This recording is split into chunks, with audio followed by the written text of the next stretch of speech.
Que o Senhor me abençoe no meu trabalho, Pai. Que o Senhor me ajude nisso. Que me guarde, Pai. Que me tome em teus braços, todo no flor de tudo, Deus. Abençoa, Pai Celestial. Abençoe o pastor, sua família, sua casa. Abençoe o lar de cada um. Investe, ó Deus. Em nome do Senhor Jesus. Amém, Jesus. Somente querido.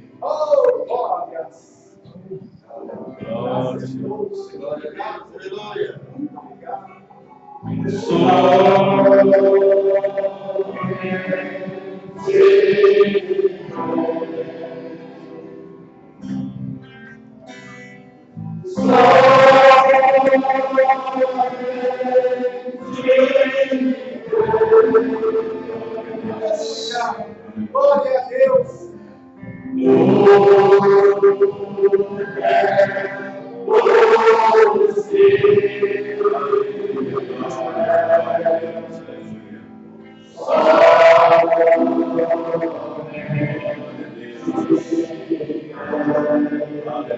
Glória a Deus.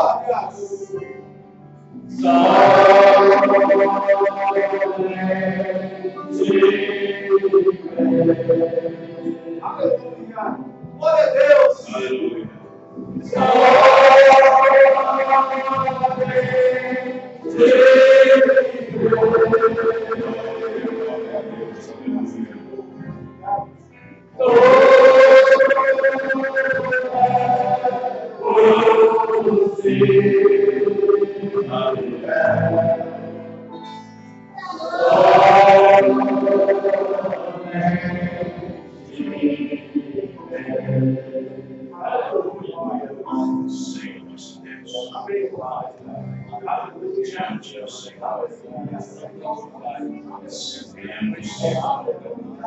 Pedindo a graça, os nossos corações, as nossas vidas. Senhor, eu peço, Senhor, peço, Senhor, que abençoe cada um. Abençoe cada um. Peço, Senhor, que nos permita nós ter a tua presença esse momento, esse instante de adoração, perdoando os nossos pecados, perdoando as nossas faltas cometidas na tua presença. Senhor Deus, o sangue do Senhor nos limpa e nos purifica de todo pecado. Seja sobre essa igreja, seja sobre cada um de nós, seja sobre cada espírito, cada alma, cada irmão, cada irmã, nesta noite de domingo. Senhor, noite de ressurreição, dia de ressurreição. Nós sabemos, Pai, nós estamos aqui inteiramente dependentes, dependendo do Senhor. Somos dependentes do Senhor a cada instante, a cada momento. Não há nenhum herói aqui, nem super-herói. O super-homem que é o Senhor Jesus Cristo. Não há ninguém maior do que ninguém aqui. Não deve haver. Não deve haver nenhum espírito contrário.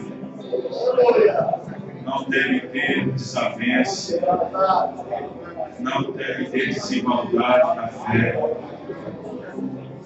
Não deve ter murmurações, queixas, dissensões. Não pode haver grupinhos. Não pode haver mexericos. Disse-me-disse. Tem que ser apenas uma comunhão comunhão santa, amamos aos outros. Pois se não tiver nada para falar bem, não fale nada. Ó Deus, tem misericórdia. Dê-nos força, Senhor, para prosseguir essa jornada. Dê-nos força, Senhor, para prosseguir nessa missão que o Senhor deu a cada um dessa vida. E aguardamos, ó Pai, o Espírito Santo sobre cada um, para tomar a Tua palavra e assim abençoar a cada um. Sai daqui alimentados, enriquecidos da plenitude de Cristo, que já foi revelada a nós, através da mensagem profética. Abençoa, Senhor, cada um. Em nome do Senhor Jesus Cristo. Amém. Deus abençoe cada um dos irmãos. Vamos tomar as Escrituras no livro de São Lucas. Aleluia. Livro do Evangelho de São Lucas, capítulo 21, versículo 25. Aleluia.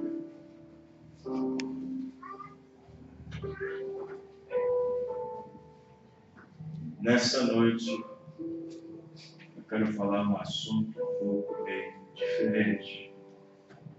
Quero falar sobre unção maligna.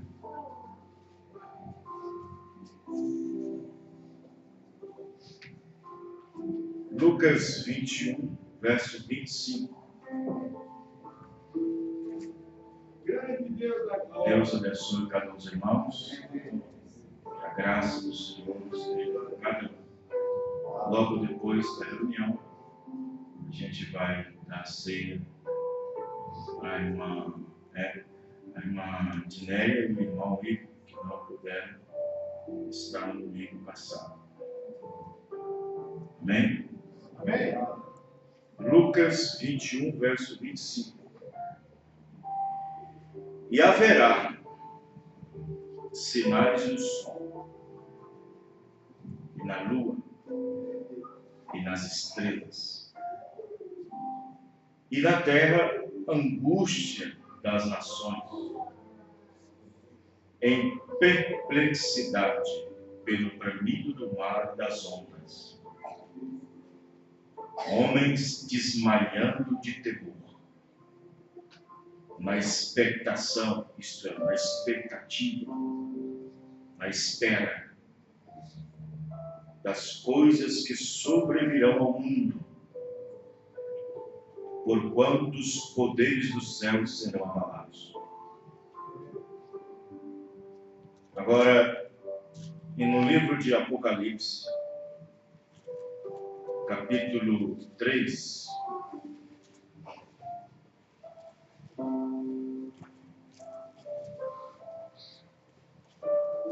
no livro de Apocalipse, capítulo 3, eu quero ler junto com os irmãos, capítulo 3,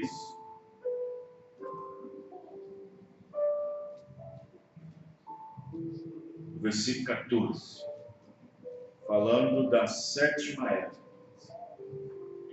a era de Laodiceia, na qual nós estamos vivendo. E ao anjo da igreja que está em Laodiceia, escreve: isto diz o Amém, a testemunha fiel e verdadeira, o princípio da criação de Deus. Eu sei as tuas obras, que nem és frio e nem quente. Tomara que fosses frio ou quente. Assim, porque és morno e não és frio e nem quente, vomitar-te-ei da minha boca.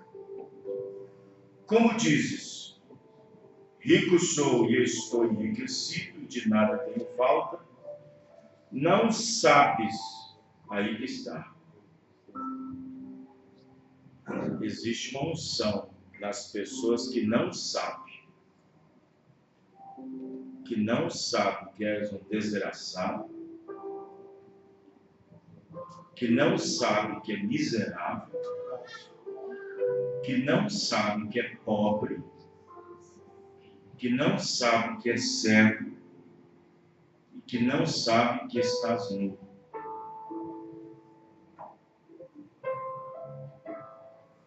Aconselho que de mim compres ouro provado no fogo, para que te enriqueças, e vestes brancas para que te vistas, e não apareça a vergonha da tua nudez.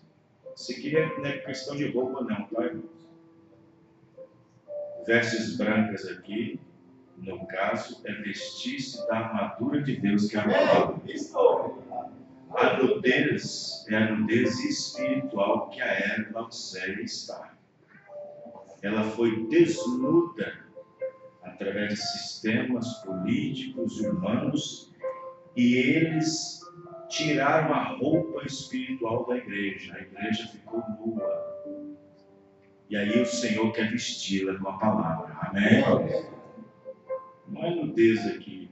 Não é questão de roupa, não.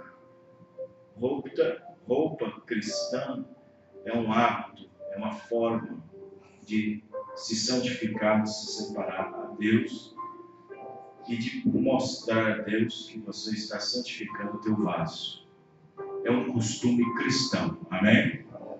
Vestir-se decentemente é um costume cristão.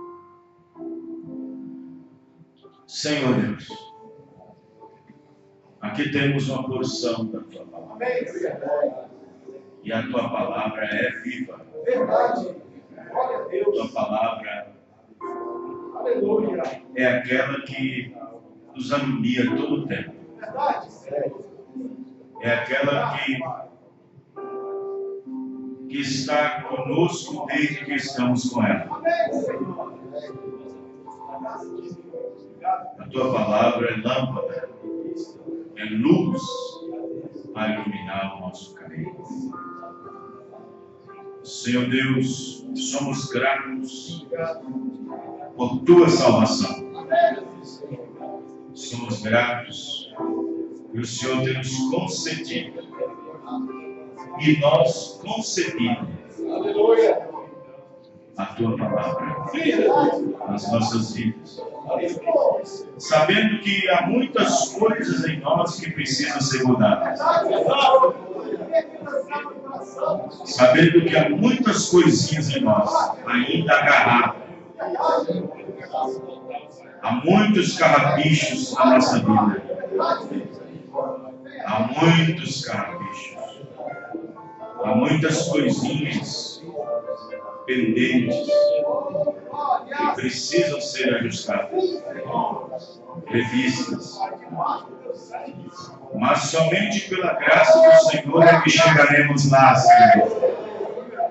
Não pelos nossos méritos, não pelas nossas boas condutas, não pelas nossas boas maneiras, mesmo que elas tenham que ser boas, mas é a graça do Senhor. A graça do Senhor projetou o amor de Cristo através da tua palavra revelada.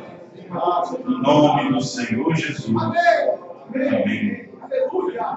Senhor, Pai Santo. Glória a Deus. Uma unção maravilhosa.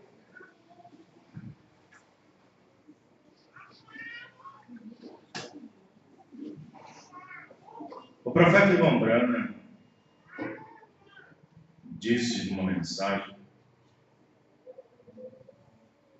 que somente aqueles que estiverem vivendo em um nível de espiritualidade,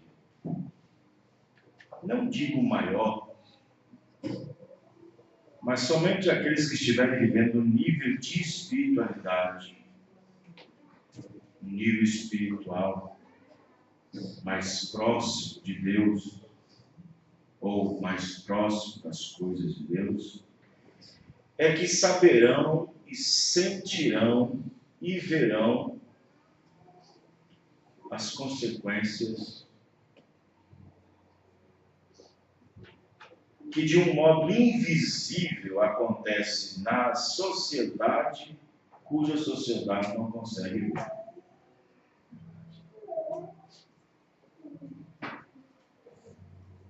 A sociedade que nós temos hoje, vivida nos nossos dias, e quando eu digo sociedade, eu estou colocando todo mundo no pacote, estou colocando família, política, nação, tudo. O mundo em que eles vivem, as coisas que eles fazem, vivem no seu dia a dia, a unção que está sobre a nação, sobre o mundo, eles não entendem. Eles não entendem que a maioria das atividades antibíblicas, antiéticas, anti-espirituais, antifamílias, anti-respeito, eles não sabem que toda essa conduta é feita debaixo de uma unção maligna.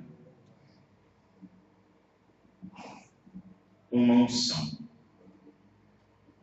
O profeta irmão Bruno disse que só existe 2 espíritos que podem reger o mundo. Quando fala o mundo, as pessoas. Ou as pessoas é regido pelo Espírito de Deus, ou elas são regidas pelo Espírito do diabo. Verdade. Só existe 2 unções. Ou a unção de Cristo, ou a unção anticristo.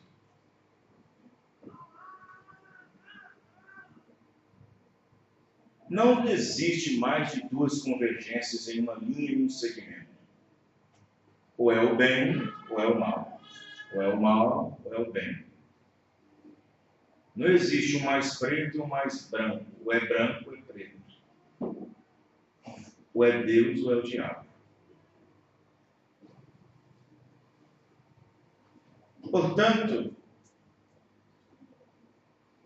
nós estamos vivendo uma era, eu vou dizer algumas coisas aqui, que às vezes os novos convertidos não sabem, não entendem, mas às vezes os mais velhos, que já ouviram estudos lá atrás sobre os trovões, sobre os selos.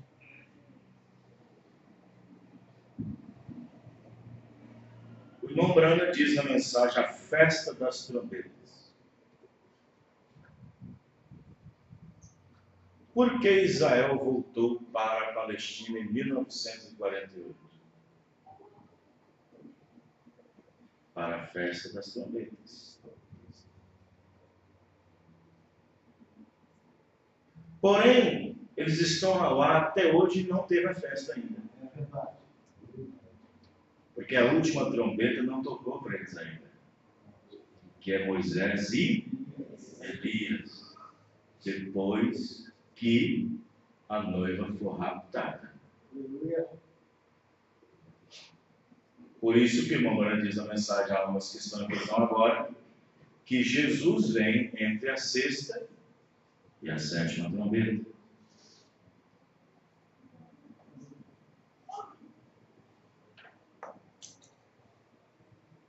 A 6ª trombeta foi tocada exatamente nos dias em que Hitler, Mussolini,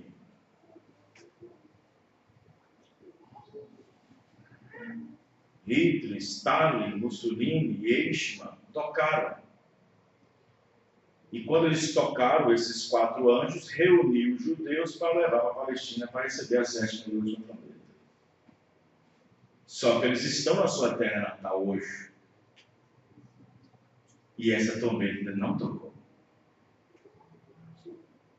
Do lado gentil está tocando a trombeta do Evangelho. Isso, é verdade. Na voz do sétimo anjo, quando tocar sua trombeta, todos os mistérios seriam revelados. Amém. Nós estamos debaixo dessa trombeta. Glória a Deus. Estamos reunidos debaixo desse som, desse alarido, desse grito, dessa voz. Amém. Graças a Deus. Enquanto que os judeus estão na Palestina, desde quando serviram, em 1948, depois que a guerra terminou, foi ali que a figueira brotou. E Jesus disse que quando a figueira brotasse, ele disse, as coisas vão esquentar. Isto é, provar que o verão está próximo. As coisas iriam esquentar. E eles já estão lá. Esse ano fez 70 anos, né? 70 anos que eles estão lá. Armados até os dentes. Uma cadeira na ONU. A bandeira de Davi hasteada. Moeda forte. País que tem um enriquecimento gigantesco de urânio na fabricação de bomba nuclear. Terra frutífera. Tudo que planta dá em Israel. E eles estão lá, esperando. E agora recebeu a notícia, agora foi ontem, ou foi 11 de ontem, que os sacerdotes já estão ministrando lá já. Os sacerdotes israelitas, da mesma maneira que eles faziam antes. Isso quer dizer que nós estamos por um fio. Mas, quando a sexta trombeta estava tocando, para que os judeus fossem para a sua festa, porque as trombetas sempre tocam para Israel. As trombetas não tocam para nós, os gentios. As trombetas tocam para Israel, para os judeus. A eles é confiado, depois do arrebatamento, depois da dispensação gentílica, aceitar 2 profetas, Moisés e Elias. E a nós, os gentios, coube a nós aceitar 7. 7 mensageiros. Paulo, Irineu, Martinho, Lutero, Wesley, William Branham. E as trombetas tocam para os judeus. Eles estão na sua terra, esperando a última trombeta tocar. E tocará através dos 2 profetas, das 2 testemunhas de Apocalipse 11, Moisés e Elias. Nesse período, a noiva já não estará mais aqui. A noiva já estará nas bodas do Cordeiro. Glória a Deus! Aleluia! Com o Senhor Jesus Cristo. Amém. No finalzinho da festa, nas bodas do Cordeiro, depois que ele já alimentou bastante gente, já deu a ceia para tanta gente, ele fala assim, vocês me dão licença que eu vou ali? Ele desce aqui na terra e se mostra por 144 mil. Isso, é isso. Aleluia. Vocês estão entendendo, irmão? Amém. É glória. E quando ele desce numa nuvem. Já não é mais secreto. Porque para a noiva ele vem em um mistério, um segredo. Num abrir e fechar de olhos, nós seremos transformados. Aleluia. E os que morreram em Cristo serão ressuscitados primeiro. E aí o rapto é um mistério. Ninguém verá ele, só a noiva. Amém. Mas quando ele vier para os judeus, ele virá numa nuvem. Da mesma forma que ele subiu da Montanha da Oliveira, ele disse, os 2 varões, ele virá da mesma forma. E ele aparece, literalmente. E aí todo olho verá. Existem muitos interpretadores da mensagem que é aquela nuvem ali, ó, que todo olho verá. Não tem nada a ver. Aquilo não é a segunda vinda de Cristo. A segunda vinda de Cristo é um mistério. Jesus vem 3 vezes. Jesus vem a primeira vez para redimir a sua igreja no Calvário. Vem a segunda vez para levar sua igreja no mistério. E vem a terceira vez com ela no milênio. Glória a Deus. Verdade. Glória. Porém, o rapto é secreto. Sua vinda é secreta. Ele virá como um ladrão de noite. Ninguém verá. Mas quando ele aparecer no finalzinho dos 3 anos e meio, depois que Moisés e Elias ter pregado esses 3 anos e meio, pregado contra quem? Pregado contra o movimento que começou na América pelo ecumenismo, a imagem da besta que sobe da terra, e que depois entrega seu poder toda para o besta da Roma. Os 2 profetas pregam para o Benjamim, para os 144 mil, dizendo, não entra nisso, isso afasta, é um golpe do diabo, não entra nisso.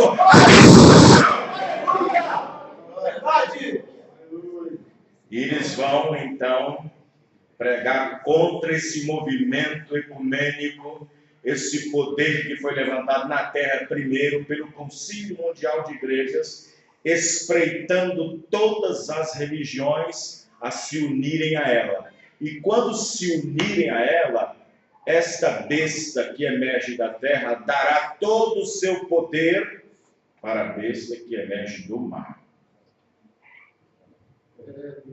E aí Roma, a besta, o poder de Satanás, terá tanto controle civil como controle eclesiástico. E os 2 profetas da Palestina, não entrem nisso. Isso é uma armadilha, não vai nisso, não entra nisso. Os 2 profetas, eles pregarão apenas para os 144 mil, que já estão selados. Porém, eles têm que ouvir a voz da palavra de Deus. Eles têm que sair. Já é predestinado, mas tem que sair para fora. 12 de cada tribo. 12 vezes 12, 144. 12 mil de cada tribo, 144 mil. E nesse período, Roma estará com todas as nações debaixo das suas asas, com todas as denominações debaixo das suas asas, porque no mundo civil ele estará controlando na parte política e econômica. No mundo eclesiástico, evangelístico, evangélico, ele estará dando elas livre acesso para poder pregar. Porque ninguém poderá pregar, ninguém poderá comprar almas ou vender sua ideia, sua religião, vender sua pregação, se não tiver um número da marca da besta e o nome dele na sua testa. Quando se fala de comprar e vender, não é comprar chocolate, farinha, feijão, não é isso não. Aquele que não tiver um número na sua testa, é a identidade, é a doutrina, é o entendimento. Não poderá comprar, isto é comprar almas, continuar pregando para vir, e nem vender sua ideia, vender sua maneira de pregar. Porque mesmo elas juntando lá tudo, tendo Roma por sua cabeça, ainda batista será batista, metodista será metodista, só terá livre acesso de pregar. Eles ainda terão suas convicções ainda, particulares. Cada um poderá colocar sua própria convicção. Não poderão comprar e nem vender, se não tiver a marca na testa, que é Trindade, que é a doutrina de Roma, que é aqueles 3 espíritos demoníacos, espíritos de Ram, e a marca na mão, que é o acompanheirismo, aceitando a marca. A marca na mão. Tem gente que pensa que a marca na mão é um chipzinho, é um chip, é alguma coisinha que vai ser implantada aqui na mão, assim, através de uma pistola automática. Não tem nada a ver com isso. É a marca na mão, é aceitando, concordando com o que Roma está dando. Então, observe que Roma estará, nesse período, através desse poder satânico, porque nesse período haverá uma situação bem quase idêntica com a campanha política. Você já notou que quase toda campanha política aparece um parecendo o Messias? Parecendo o Salvador da Pátria? E todo mundo começa a depositar sua confiança nele?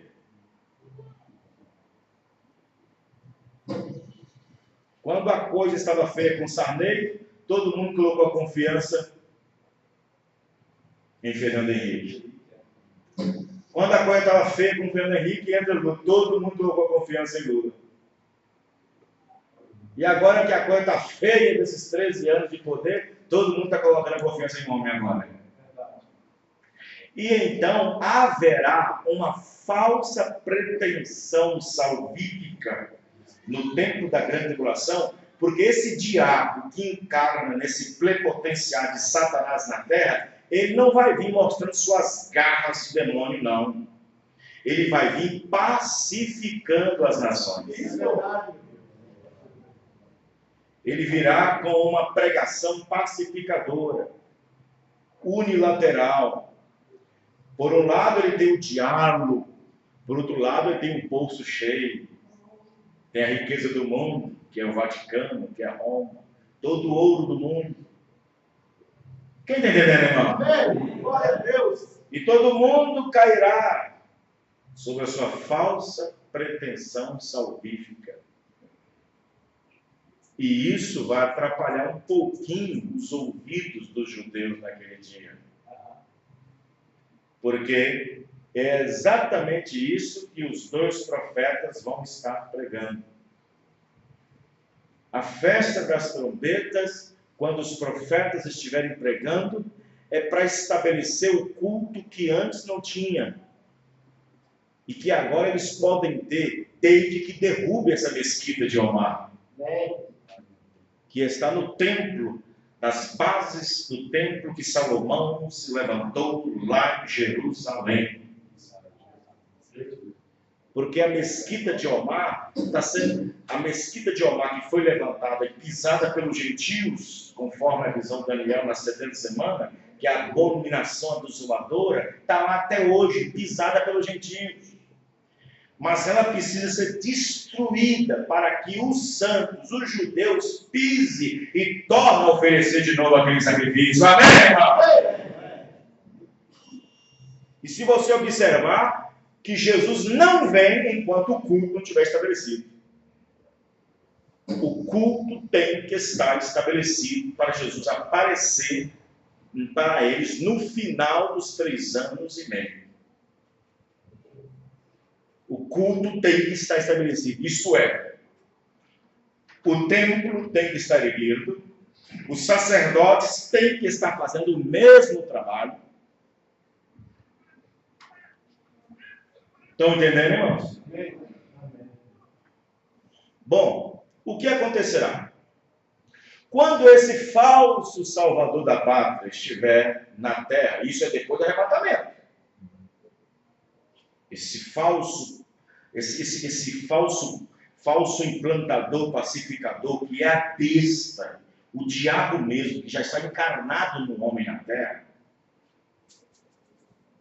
ele ganhará a atenção do mundo inteiro, enquanto os 2 profetas que estão em Israel serão reconhecidos como os perturbadores da nação e do mundo. Porque quando algum governo ou alguma nação quiser fazer alguma coisa contra eles, importa que eles abram sua boca e fechem o céu para que não sofram. Se alguém encostar neles, importa que as águas se transformem em sangue. Verdade. Verdade. E eles serão tratados como inimigos do mundo inteiro. E aí haverá pessoas tipo da KGB, da CIA, do FBI, pessoas contratadas pelo Vaticano para tentar matar os dois. O tempo todo. Porque não pode vir a público. Porque além desses homens estar sendo odiados pelo mundo inteiro, haverá alguém que também estará a favor deles. Nesse momento, haverá um pequeno sentimento de admiração por um pouquinho dos comunistas na Rússia. E então, esses dois homens estarão lá. Enquanto os dois profetas estão dando a mensagem para o remanescente, em Israel hoje deve ter o quê? 8 milhões? 8 milhões de judeus? Deve ter mais ou menos isso. 8 milhões de judeus, 7, 8 milhões de judeus na Palestina hoje. Mas é só 144 mil selados. Serão só 144 mil selados. E, no entanto, esses dois homens estarão fazendo isso. Quando estiver acontecendo isso, do lado de cá das nações, haverá uma perturbação depois disso. Primeiro passa-se a fase da bonança e depois vem a fase da tribulação. Existe a fase da tribulação. E a tribulação, a grande tribulação, começa mesmo quando o pacto é rompido. Quem está entendendo, irmãos? Porque eles fazem um pacto. O que vai irritar a Deus, e aos dois profetas que estarão pregando na terra da Palestina, é o pacto que os judeus irão fazer com Roma. Verdade. Isso. Porque Roma já tem todo mundo sob os seus pés, menos os judeus. Para não forçar os judeus a negar o seu Deus, a sua maneira de crer, então Roma propõe um pacto. Então tá bom, vamos fazer um pacto. Nem você pega contra mim, nem nós pegamos contra vocês. Vocês ficam aí na sua maneira. Nós não vamos criar, como é que chama? Como o governo faz lá, criar sanções econômicas, sanções disso para você. Vamos. Mas diz o irmão Brana que esse pacto dura pouco. E os dois profetas já estarão lá. Não caia nisso, não caia nisso. É uma armadilha. E depois que esses profetas começam a demonstrar sinais e maravilhas de que Deus tem visitado eles mais uma vez, é aí que eles decidem romper o pacto. Estão entendendo, irmãos? É aí que eles decidem romper o pacto. E nesse momento, quando o pacto é rompido, aí Roma começa então a perseguir de vez a menina dos olhos do Senhor Jesus. O bichinho de Jacó. E aí começa a perseguir. E o que esses profetas fazem? Esses profetas começam a trazer tribulação sobre a terra. Eles começam a trazer tribulações sobre a terra, coisas que jamais serão vistas. Os dois profetas abrem a caixa de Pandora, abrem a quinta dimensão e a quarta dimensão e traz para dentro da terra. Eles abrem a quarta dimensão e traz tudo para cá. Aí o profeta diz: tudo isso que vocês veem nos jornais, nas televisões e nos filmes científicos, esses filmes que são produzidos em Hollywood, desses monstros, desses bichos, estão guardados na quarta dimensão. Espere Moisés e Elias entrar em cena, vou trazer para a terra outra vez.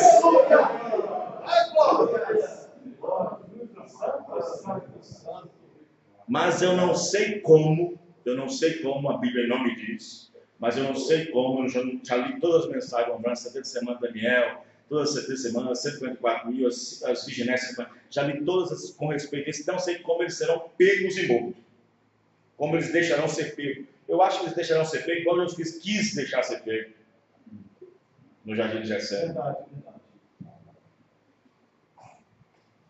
A Bíblia diz que Roma captura os dois. Captura os dois. Tanto Moisés como Elias. E mata os dois na frente de todo mundo na praça de Jerusalém. Nesse período, Jerusalém já é reconhecida pelo mundo inteiro como a capital de Israel. Até esse candidato aí a presidente agora está dizendo que vai reconhecer Israel e Jerusalém como capital oficial de Israel. Onde o Brasil tirou sua bandeira e território, não reconhecendo. E quando o Brasil não reconheceu Jerusalém como capital de Israel, olha a desgraça que trouxe ao Brasil. Porque a Bíblia diz: todo aquele que abençoar Israel será abençoado. Aleluia! Glória a Deus! E aí o que acontece? Eles serão presos e mortos na praça. Eles serão presos, serão levados a um monte de interrogatórios. Depois levarão eles para a praça, bem no meio de Jerusalém, e vão matá-los. Antes disso, a imprensa é convocada. A imprensa mundial é convocada. Rede Globo, CNN, Record, Rede TV, Bandeirantes, todas as redes do mundo inteiro é convocada para estar lá em Jerusalém. Porque a Bíblia diz que os dois corpos estarão estendidos na praça por 3 dias. E a Bíblia diz que as nações do mundo inteiro vão viajar para lá para ver quem é que perturbava Israel no mundo inteiro. A Bíblia diz que as nações do mundo inteiro vão para lá para ficar vendo, tirando foto, filmando e gravando. Está gravando? Está gravando? Está gravando? E aqui colocando os dois profetas atrás. Está gravando? Está gravando? Nós estamos em rede nacional. Quando pensar que não, no 3º dia, ouve-se uma voz do céu e diz: sobe cá!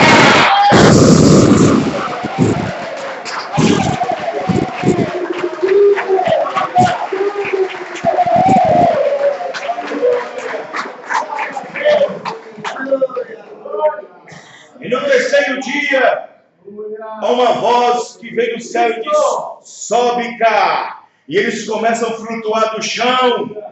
E o povo começa a apavorar, eles começam a subir, eles começam a levitar, eles começam a subir, levitar, e colocam-se em pé, e sobe, e de repente aparece uma nuvem, e eles entram dentro da nuvem e desaparecem. E quem aparece?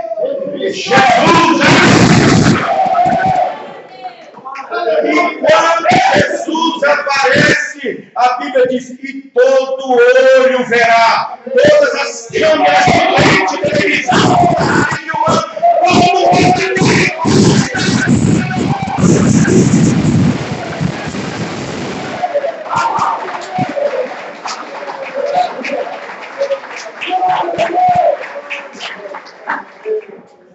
Quando a Bíblia diz que todo olho verá, o profeta disse que ele tinha 1,60 m de altura. Como é que todo olho verá quando ele vier nos céus? Você está aqui no Brasil, eu estou no Japão. Como é que... Será que todas as agências publicitárias do mundo inteiro que vai estar lá? Aleluia!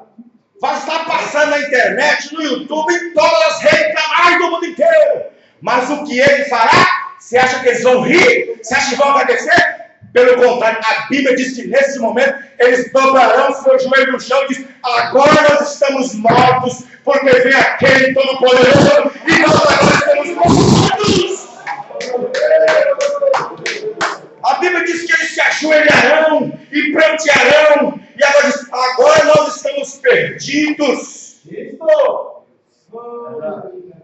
Porque eu não quero ficar na presença desse que vem. Nesse momento será o grande final. Amém? Nesse momento, eles plantearão. E enquanto os benjamitas, enquanto os 144 mil estavam ali, recebendo a mensagem, mutilados, Jesus começa a descer. Ele começa a descer. E é onde Jesus desce? Bem na porta do templo. Jesus vai bem na porta do templo. Na primeira vez que ele veio para eles, eles esperavam ele daquele jeito. Mas agora que vai vir desse jeito. Na primeira vez queria que ele viesse assim, mas veio no estábulo, na sujeira, veio lá atrás no curral. Foi dessa maneira que ele veio primeiro. Mas quando ele vier para eles, aí sim virá no templo, direto no templo. E Jesus vai olhar. Bom, o altar está certo, está tudo certo aqui o altar, a mesa também está tudo certinho. Nesse momento, eles já estão chorando, pranteando, e diz, nós também vamos receber juízo, igual esses que estão chorando também, porque nós matamos, porque veramos as marcas da sua mão, verão as marcas da sua mão direita, da sua mão esquerda, do seu lado, dos seus pés furados. E eles prantearão, chorarão, dizendo, nós matamos o nosso rei, nós matamos o nosso profeta, o nosso Deus, nós fizemos isso, e prantearão, e chorarão. E Jesus então abrirá seus braços e dirá, não chores, foi necessário que isto acontecesse, para que outras vidas fossem.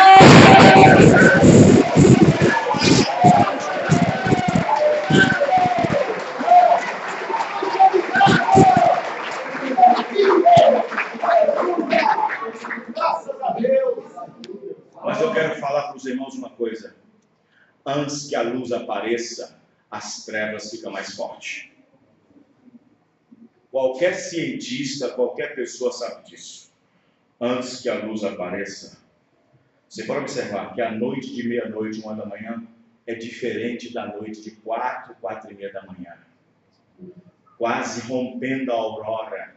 Quando a aurora está prestes a vir, quando a luz está prestes a vir, é quando as trevas todas se reúnem para poder confrontar com a luz que está vindo. E nós sabemos que Jesus Cristo está prestes a vir. E todos os poderes das trevas estão se juntando em todas as esferas, deixando o mundo lunático, deixando o mundo louco, deixando o mundo de cabeça para baixo, debaixo de uma unção nas vidas deles. Vocês estão entendendo, irmãos? Antes que a aurora se rompa, antes que o dia venha, antes disso, primeiro existe uma escuridão. As trevas se reúnem e tenta se ganhar mais força. Só que a luz é mais forte. A luz vai empurrando as trevas, vai empurrando. E de repente a luz da aurora vai aparecendo. Amém, irmão? Graças a Deus. Glória a Deus. Mas antes que isso aconteça, Satanás, o diabo, nessa última era de Laodiceia, porque aqueles 200 milhões de demônios que vestiam couraças, que tinham peles, como é que chama lá no Apocalipse 7, aqueles 200 milhões de demônios, eles estavam representados nos soldados dos 4 ditadores.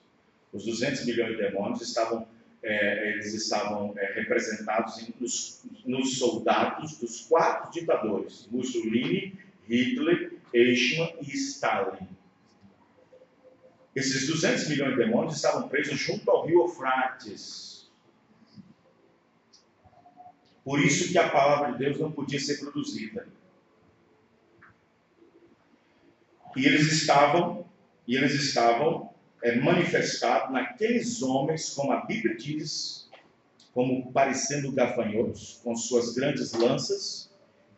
Na visão de João era lança, mas na verdade era metralhadora, submetralhadora, matando os judeus. colocando em câmeras de gás e assim por diante, provocando o holocausto. Quem está entendendo, irmão?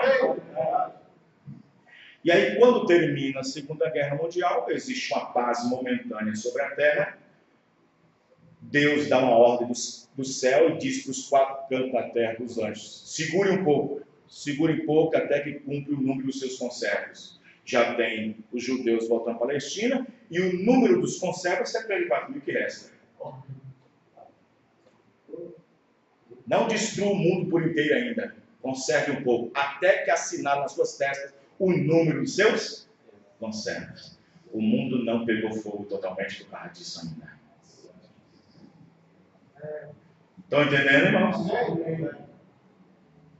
E aí está. Quando passou-se a Segunda Guerra Mundial, a 6ª trombeta deixou de tocar. Porque deixou de tocar. Ela está lá em Jerusalém agora, os judeus estão lá na sua terra natal. Eles ficou no mundo peregrinando, sem Deus no mundo, sendo mortos, odiados por todas as nações, até que volta para a sua terra em 1948, com o fim da Segunda Guerra Mundial. Foi quando a figueira brotou. Mas Jesus tinha dito lá no seu ministério que eles seriam espalhados para as nações inteiras. Quantas vezes eu quis reunir vocês como a galinha reúne debaixo do suas asas hospitalistas, mas vocês não quiseram. Dias virão que vocês serão espalhados para o resto do mundo. Serão pisoteados. Mas eu me recordarei da promessa que fiz com a casa de Davi. Amém, irmão? Remanescente. Aí o que acontece? Acontece que, diz o irmão Branham na mensagem, a festa das trombetas. Aqueles 200 demônios, 200 milhões de demônios, que estavam como se diz, travestidos de militares, agora estão travestidos de ministros em cima do púlpito. Porque aqueles demônios pularam para o espírito eclesiástico. Verdade, verdade. Está na mensagem, festa das trombetas, 273, alguma coisa. Aqueles demônios, eles pularam para o eclesiástico, para cumprir Mateus 24, que haveria tantos sinais e prodígios feitos por falsos cristos e falsos profetas. Estão entendendo, irmãos? Glória a Deus. No tempo em que o verdadeiro profeta aparecesse. Porque não pode haver falso se não tiver o verdadeiro.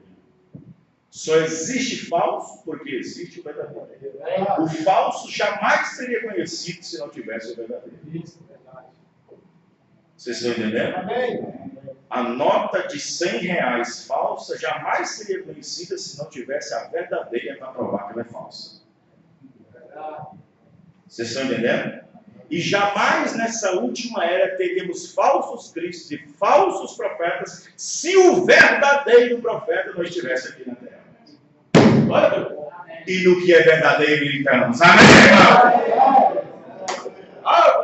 Eu sei no que eu tenho crido. Você sabe, irmão? Você crê nisso? Então Jesus merece suas palmas.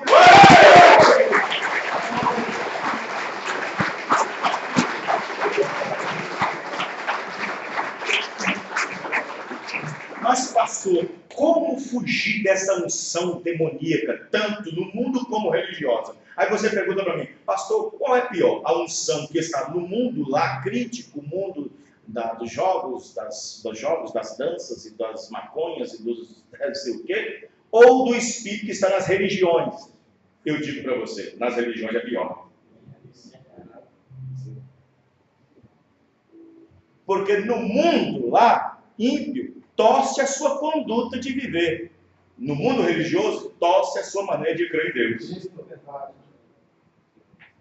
E lá no mundo você pode encarar, a pessoa pode encarar o tribunal do juízo de Deus para ser julgado segundo as obras. Porém, uma doutrina errada leva alguém para o inferno.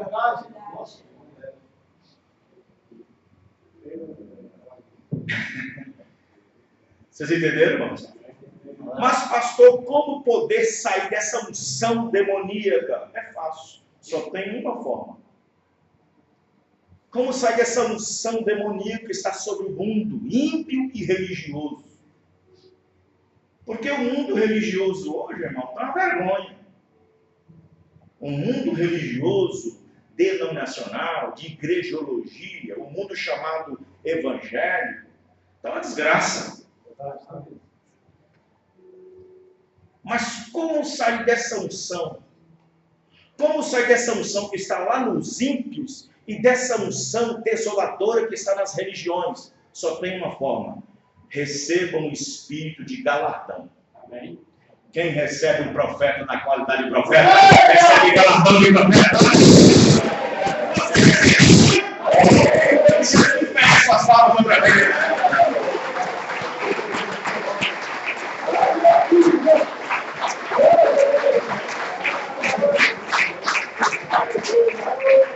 Eu acho que eu estou me sentindo religioso nessa noite. Glória a Deus. Glória a Deus. Os irmãos estão entendendo, irmão? Como é que é a coisa? É dessa maneira. Quem recebe aquele que enviar é a mim que está recebendo. Agora eu pergunto: Jesus tinha um bom espírito ou um mau espírito? Quem recebe aquele que ele enviar é a mim que estão recebendo. Quem recebe um profeta na qualidade de profeta, recebe o galardão de profeta. Então o que acontece? Quando você recebe o profeta na qualidade de profeta, você sai do meio das aves imundas, dos quadrúpedes, animais e répteis. Apocalipse 18:4. Você sai de Apocalipse 18:4, você sai de lá de dentro. Amém?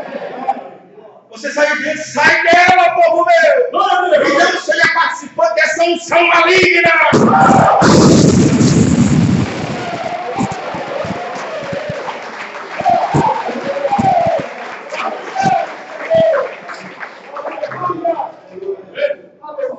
Aí vem Paulo dizendo aos Coríntios 6, porque sai do meio deles.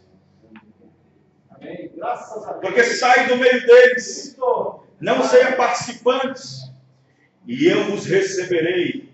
E vocês serão chamados filhos e filhas de Deus. Amém? Amém. Vê como é que é a coisa? Aí só tem uma maneira das pessoas se safarem dessa unção que está no mundo, dessa unção que está na terra, é receber a unção que vem de cima, que vem do céu. Por isso que até o nosso pão que comemos cada dia, não é daqui da terra, não é de um seminário, não é de uma escola teológica. O pão que nós comemos vem do céu. Aí você fala assim: como assim, pastor, veio do céu? Vou te dizer por que veio do céu. Jesus, quando estava aqui, ele estava diante da igreja. E era para as pessoas se alegrarem. Ele disse para a religião, a massa crítica religiosa, disse: vossos pais comeram o maná no deserto, mas estão todos mortos. Certinho. Verdade. Verdade. Ai, glórias. Agora aqui está o pão vivo que desce do céu. Amém. Amém, irmãos? Jesus era o pão vivo que descia do céu. O pão que Pedro, Tiago, João, Filipe comia não era da terra, não vinha da boca de Caifás, não vinha da boca de Anás, não vinha da boca de nenhum sacerdote, vinha da boca de Deus. Aí nós estamos na última era, estávamos tudo enredado em sistemas e organizações e denominações feitas pelo homem, e eles tentando colocar suas doutrinas na nossa boca e nós engolindo. Eles colocando seu pão na nossa boca e nós engolindo trindade, engolindo mulher pregadora, engolindo batismo falso, e eles colocando na nossa boca. Aí veio o alimento que veio do céu. Olha, 7 anjos aparecem lá no Colorado e traz o pão do céu.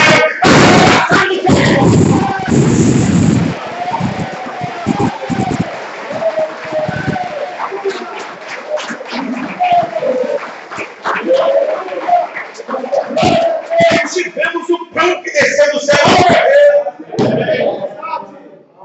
Por isso que você é águia. Você não é um pedainho, você é uma águia. Você tem muito valor.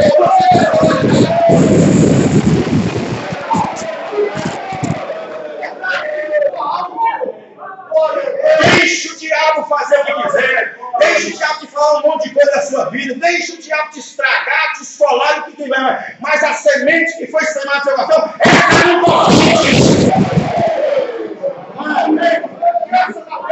Deixa o diabo querer tornar de tristeza na sua vida, fraqueza nisso, fraqueza naquilo outro. Quando isso acontecer, olhe para uma águia, olhe para um grito, depois você vai ver. Quando eu estou fraco,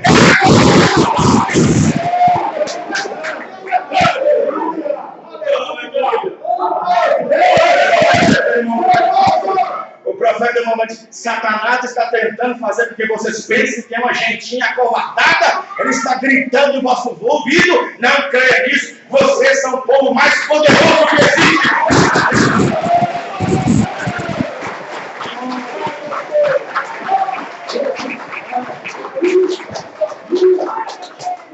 Que exército de Quinchuan que nada? Que exército de Quinchuan, como é que chamam lá? Que exército, sei lá. Que exército, sei lá, de Donald Trump. Que exército que tem nada. A Rússia tem os melhores militares. A Coreia do Norte tem a força mais armada. A Coreia do Sul tem a força mais armada. O povo mais armado deles na Terra é você e eu, meu irmão. O povo mais armado que existe somos nós. Você sabe por que você é o povo mais armado? Você sabe por que você é o povo mais poderoso, a pessoa mais poderosa na terra? Porque você foi capaz de ouvir o que Deus disse e aceitar o que Ele disse. Não tem poder maior nenhum homem quando se rende a Deus e aceita o que está fazendo. Você aceitou a mensagem? Você aceitou Deus e sua palavra? Então, diz a Bíblia que há uma promessa para nós nessa última época. Há uma promessa. Há uma promessa de sentar num trono. A Laodiceia tem uma promessa para mim e para você. Porque a unção que está nessa era da Laodiceia não é fácil. A unção que está nessa era não é fácil. É unção maligna de ponta a ponta. É ensino, é enredo, é doutrina, é posicionamento familiar, é conduta antiética, é imoralidade, é tudo que tem na frente. O diabo colocou tudo numa panela, e misturou tudo e tem morte. Mas não tem profeta para colocar farinha não. Tem profeta para colocar farinha na nossa panela. Amém? Na nossa panela ele colocou. Essa palavra não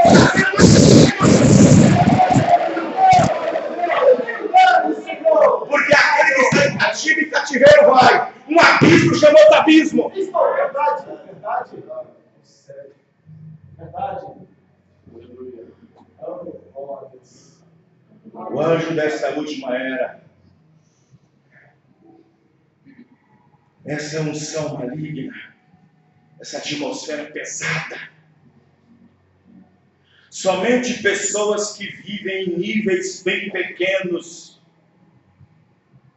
de espiritualidade e de pouco discernimento para não ver ou perceber ou sentir o peso da atmosfera que pesa sobre a humanidade. O verdadeiro cristão que vive uma vida constante de oração, jejum, consagração, leitura da palavra, esses possuem os mais sensíveis níveis que pode perceber o peso sombrio e inquietante que se percebe através de grandes nuvens negras que está sobre o povo. Existe uma pressão formada, sentimentos estranhos, pois a maldade está estampada em todos os níveis social, político, familiar e religioso. Parece haver uma grande malha fina onde muitos foram pegos e presos, assim como a aranha forma a sua grande teia para pegar sua presa. Parece haver uma certa inocência que priva as pessoas de não verem essas coisas. As pessoas não conseguem ver o mal em quase tudo. O cristão verdadeiro está com seu oxigênio no limite. Não há ambiente, lugar onde não esteja contaminado. Meu menino disse que, ele falou para mim, né? Meu menino foi comer aí, não sei aonde, um lugar aí com os meninos aí, com o jovem. Ele disse que sentiu uma sensação horrível, uma sensação terrível, abafadora, que queria ir embora, que estava sentindo que ir embora, mas não queria constranger os meninos, mas que se sentiu muito mal lá e queria ir embora. Tomara que seja o Espírito Santo trabalhando, né? Amém. Existe uma pressão formada, sentimentos estranhos, pois a maldade está estampada em todos os níveis sociais. Existem determinados lugares que estão tão sobrecarregados que, ao estar junto a pessoas em determinados lugares, soa no coração como um batimento de arritmia. Sua pulsação, seu respirar, tudo muda por causa da atmosfera do inferno que está invadindo cada vez mais as almas das pessoas. E elas não conseguem ouvir os gritos constantes que vêm dessa alma que está presa a esta condição, pois o corpo e o espírito inconverso tomam essas coisas como prazerosas. O profeta uma vez chamou esse mundo de hospital de pestilências. Isso me faz lembrar, uma vez ele foi visitar um hospital com grandes corredores e muitos quartos onde pessoas estavam internadas, e o irmão Branham estava acompanhado de alguns ministros. E ali naqueles corredores, naqueles quartos, ouviam-se sussurros e gemidos, e uns gritando por dentro. E um dos obreiros que ali estava disse ao irmão Branham que talvez aqueles gritos vinham por causa do remédio que estava passando o efeito. O profeta disse: não, o remédio está fazendo efeito, o problema é que o espírito deles estão encontrando suas almas agora e eles não sabem o que fazer. É verdade. Tiveram suas chances e não fizeram nada. Os irmãos estão entendendo? Na mensagem, para onde foi tua força, Sansão? Parágrafo 38. Minha esposa me disse: Bill, você quer me dizer que a mulher não sabe que ela está nua? Disse: se ela não sabe, Bill, ela está fora da sua mente, não está? Ela está louca. É isso mesmo. Eu disse: querida, ela apenas é uma americana. Ela está apenas seguindo o costume americano. Ela disse: mas olhe, você quer me dizer que a moça não sabe o que ela está fazendo? Eu disse: não, ela não sabe. Falando da mulher que veste-se mal, da mulher que se veste mal, que deixa suas nádegas aparecendo, que deixa parte dos seus seios aparecendo, pernas aparecendo, corpo aparecendo, e essas mulheres com esse espírito de adultério, que andam com essas roupinhas por aí, aproveitando o verão, o calorzão, levando todo mundo para o infernão. Verdade, verdade. Há um espírito ungindo ela não sabe que é um demônio ungindo ela. Glória a Deus, aleluia. Aí o irmão Branham fala da experiência de quando ele estava na Finlândia. E lá ele foi convidado para ir numa sauna.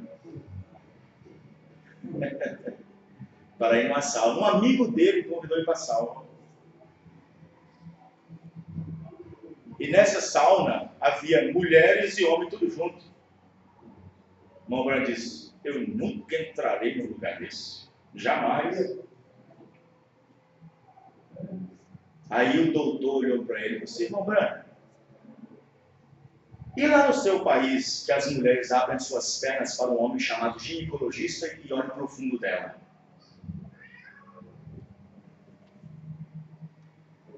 O Branham baixou a cabeça e disse: você está certo, é a verdade. Mas aí o irmão Branham vai e diz na frente: não importa que espírito, que cultura cada mundo e cada país tem. Na África, onde o irmão Branham chegava, as mulheres ficavam peladas. Quando o evangelho chegou, todo mundo colocou. Falei: diz: não importa qual cultura existe no mundo, Mesmo os índios lá na Amazônia que andam pelados, se o evangelho atingir a alma deles, eles se vestirão como cristãos. Amém? Andarão como cristãos. Porque o Espírito Santo é acima de qualquer cultura. É cultura ficar aqui pelado. É cultura ficar aqui com 3, 4 mulheres. É cultura. Não. Deixa o Espírito Santo vir nesse Espírito, ele mudará. Amém, irmão? Vamos ficar de pé. Aleluia. Qual o nome do rapaz, irmão? Do menino? Quer oração? Nilson. Enilson. Qual é o problema dele? Tuberculose. Problema pulmonar, respiratório. Vamos orar. Quem tem mais uma oração, pedir oração, levante sua mão direita. Precisa fazer conhecido. Deus conhece todas as coisas. Levante sua mão direita, apresenta para o Senhor e conta ao Senhor. Conta as tuas bênçãos e quantas são. Senhor Deus, nós oramos por essa pessoa que foi indicada, que está com tuberculose. E tuberculose é uma doença que acarreta o crescimento do sistema respiratório pulmonar. É um espírito. E nós sabemos, ó Pai, que se ela não for curada, não for cuidada, ela pode acabar num lugar mais pior. Mas o Senhor veio para dar vida e vida com abundância. O diabo veio para matar, roubar e destruir, mas o Senhor veio para dar vida. E a vida era luz dos homens. O Senhor veio para desfazer as obras do diabo. Ajuda essa vida, essa pessoa. E todos esses que estão com suas mãos levantadas, que estão com seus pedidos agora, que eles possam ser recebidos, Senhor, e possam ser atendidos. Em nome do Senhor Jesus Cristo. Amém. Amém. Vamos dizer todos, graças a Deus. Senhor Deus, muito obrigado por essa reunião, por essa palavra que o Senhor nos deu essa noite. E que a graça do Senhor esteja no coração de cada um, de cada família, de cada filho e filha do Senhor. Em nome do Senhor Jesus Cristo, mesmo ontem, hoje e eternamente. Amém. Amém. Deus abençoe os irmãos. Cumprimentos aos outros. Está terminado o nome do Senhor Jesus. A irmã Dineia e o irmão Ivo.